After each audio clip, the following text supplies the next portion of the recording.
Thanks for staying with us. Let's get you right into the leading story this evening. The clock is ticking for the City of Ekurhuleni to convene a council meeting to elect an executive mayor. The African Independent Congress Sibuyile Ngotwana was removed last month in an Action SA-sponsored motion of no confidence. Now, a council meeting was set within 7 days to elect a new mayor, but it was postponed at the 11th hour. This prompted the Gauteng MEC for Cooperative Governance and Traditional Affairs to warn of the danger of the municipality being placed under administration. The City of Ekurhuleni is in a race against time after receiving a letter penned by Gauteng MEC for Cocta. The municipality has until the end of next week to elect a mayor after postponing last week's meeting. MEC Mzi Khumalo says his office will not allow service delivery to suffer. Should this council meeting collapse, we will follow the law. We are very patient. We will give them another 7 days to convene, at which point they must definitely elect the executive mayor. In case they fail to elect the executive mayor, we will look at what other options to exercise, and we'll be basically left with two options before us. Firstly, we partly dissolve the municipality. In other words, we send in the administrator. Meanwhile, the office of the city manager is bemoaning administrative delays due to political instability playing out inside council. Public hearings meant to guide service delivery cannot be scheduled without a mayor in office. These public hearings form part of local government's efforts to meet residents' service delivery needs. Of late, we've had quite a few challenges with the changes in council. And currently, one of our big challenges that we are facing is the upcoming IDP, which requires us to go on public participation. And that usually happens with the executive. We would go out with MMCs, executive mayor, interact with communities and find out what are their service delivery needs, and that gets compiled and combined into our budgets. With a revolving door of mayors which have left the City of Ekurhuleni without an accounting officer, the office of the city manager has had to put in place contingency measures to prevent a potential collapse in the municipality. The Governance Performance Index ranked us number 2 in terms of metros across the country, and that's mainly due to having an astute city manager in Dr. Imoja Mashazi. She's got over 30 years of local government practicing. She runs a tight ship, and even on that index, the indicator which we performed best on was leadership and management. So as an administration, the city manager has been able to put systems in place that make us resilient to political shocks. Another council meeting has been scheduled for Thursday morning, a day before the deadline issued by the office of the Gauteng MEC for Cocta. Mbalenhle Mthethwa, SABC News, Johannesburg. Well, SABC News reporter Mbalenhle Mthethwa joins us now for some of the latest developments. Mbalenhle, a very good evening to you. The City of Ekurhuleni's window to elect a new mayor is fast closing. Last week's postponed sitting is being regarded as a failed attempt to elect new leadership. I know that there have been a series of meetings taking place. What's the latest this evening? Well, certainly. I think what I need to clarify is that letter that was penned by the MEC for Cocta gave 2 deadlines. The one deadline was that a council meeting had to be convened before the 12th of April.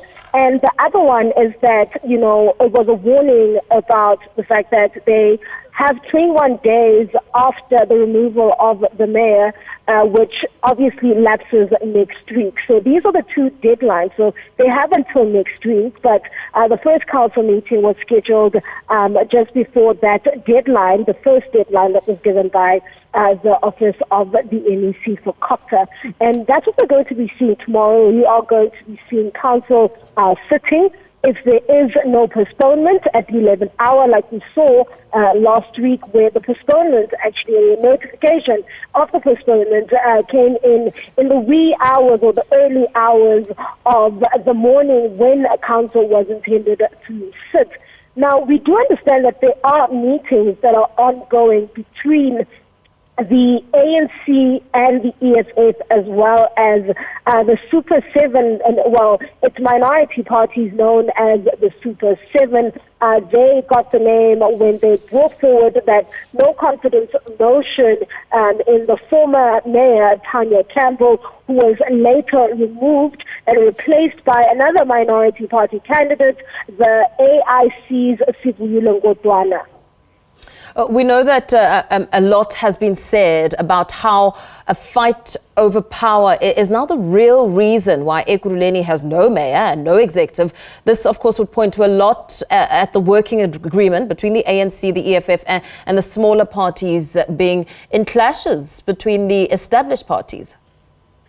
Well, we do understand that they are in conversation and talks are underway to try and really finalize the composition of the MNCs or members of the mayoral committee, as well as who will then or decide or make a decision as to who will then ascend to the mayoral position in the city of Ekurhuleni. Now, one of the issues that has been raised by the ANC caucus is that they are in the majority with 79 wards, as well as an extra proportionate seats, while the EFF might have an odd 30-something seats. Those are PR seats. And the ANC has argued that they need to be recognized because of the majority in terms of the number of votes and the number of seats in comparison to the parties that they are then in a relationship with in order to govern the city of Ekurhuleni needs to be considered, and therefore they should also be given the opportunity to elect a mayor from the ANC caucus, as well as make up most of the candidates in the composition of those members of the mayoral committee. Now, the EFF has been very unhappy with these sentiments, saying that the ANC, and this was the provincial chairperson, the EFF provincial chairperson's words, and I quote, "The ANC was voted out by the people and wants us to then vote for them. If they say we must vote for a majority, it means we must vote for them when we were voted out by the people."